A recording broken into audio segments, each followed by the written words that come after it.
চটপট বেরিয়ে গেলাম সেলের বাজার করতে। সেলের বাজার ছোটোবেলা সেই সেলের বাজার মজাটাই ছিল আলাদা রকম। কখন বা আমার সঙ্গে সেলের বাজার করতে যাব আর একটা জামা হবে। আর এখন প্রত্যেক দিনই যেন সেলের বাজার। বলতে বলতে দেখো বাজার কলকাতায় চলে এসেছি।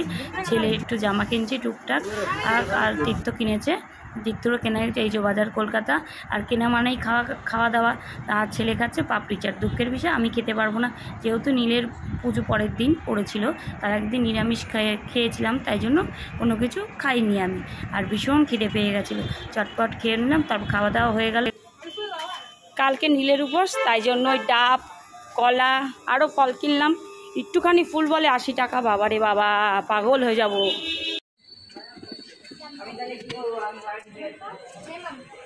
আমার তো খিদে পেটটা একেবারে ব্যথা করছে, পেট ব্যথা করছে।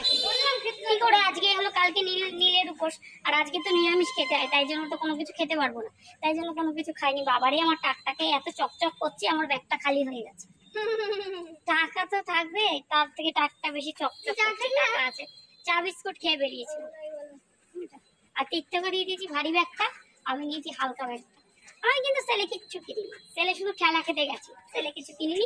আমার ঘরে আমার প্রত্যেক দিনই বলতে গেলে আমি ছেলের কেনাকাটা করি। মানে আমার ঘরে আসছে পার্সেল আসছে, তাই জন্য এখন ছেলের মজা সেরকম আর নেই। ঠিক আছে।